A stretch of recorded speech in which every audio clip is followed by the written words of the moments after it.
Viernes 27 de diciembre. Llegamos al final de nuestra lección número 13 para estudiar y meditar. La perspectiva de Dios es muy diferente de la humana.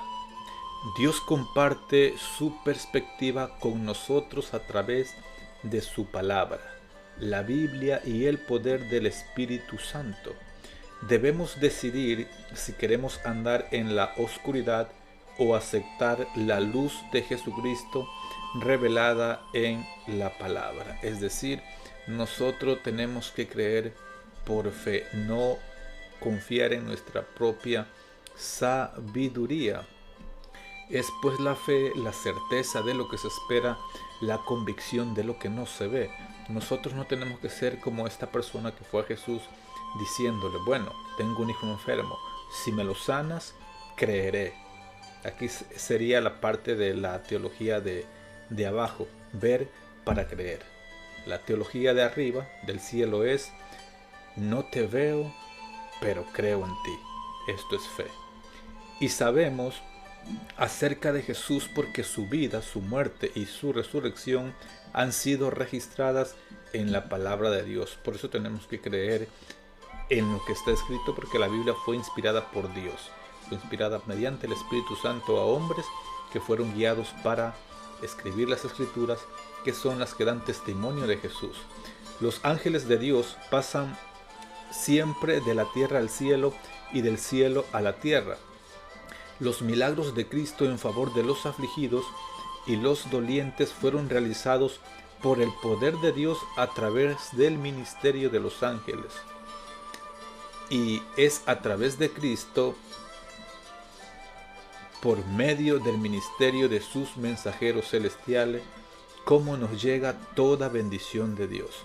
Al tomar sobre sí mismo la humanidad, nuestro Salvador une sus intereses con el de los caídos hijos e hijas de Adán, mientras por su divinidad se aferra al trono de Dios. Por eso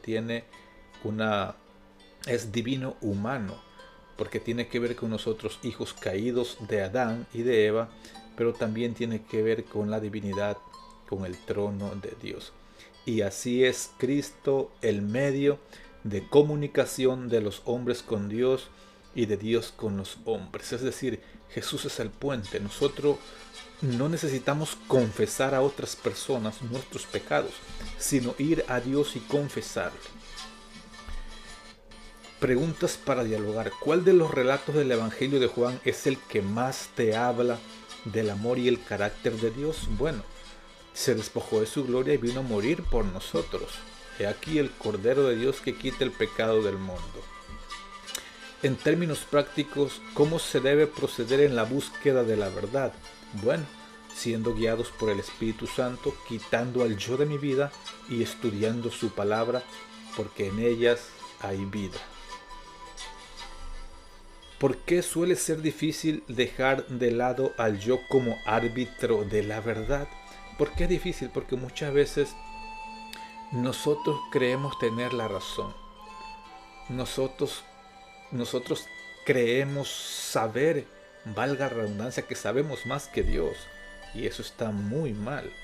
¿Podremos hacerlo alguna vez por completo o nuestra humanidad seguirá en cierta medida influyendo en nuestra forma de ver las Escrituras? Bueno, el salmista dice que él fue concebido en pecado y el pecado va siempre delante de nosotros, pero también él le pide al Señor que lo limpie, que lo lave, que lo limpie con lejía para ser blanco, que cambie su corazón.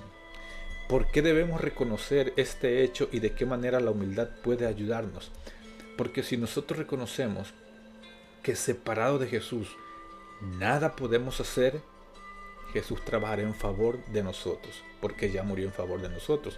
Pedro lo reconoció: Señor, tú lo sabes todo, tú sabes que te amo.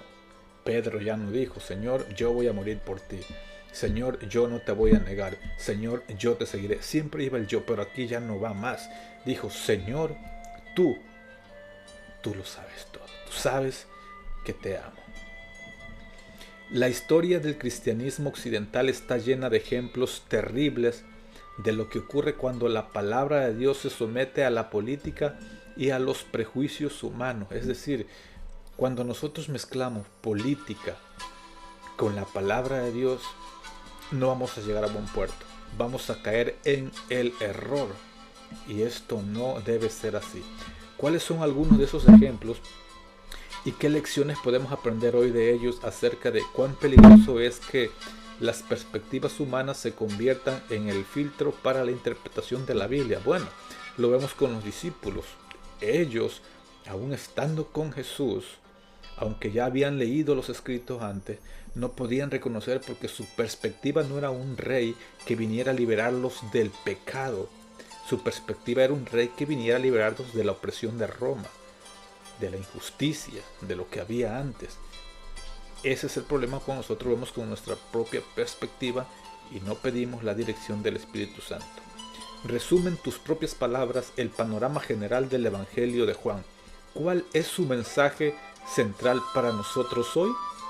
Bueno, en lo personal yo diría que el Verbo se hizo carne, habitó entre nosotros, nació, creció, predicó el Evangelio, vino a perdonar pecados, no lo reconocimos, lo crucificamos, pero resucitó. Y al resucitar nos dio esperanza. Así como por un hombre entró el pecado, por un hombre entró la salvación, que es el Cordero de Dios que quita el pecado del mundo. Él dice: vayan y hagan discípulos, bautizándolos en el nombre del Padre, del Hijo y del Espíritu Santo. Los tres santos dignatarios del cielo, el Padre, el Hijo y el Espíritu Santo, irán con nosotros, quienes por nuestros votos bautismales nos entregamos a Él. Y Él dice: yo estoy con vosotros todos los días hasta el fin del mundo. Que el Señor te bendiga, es mi deseo y es mi oración.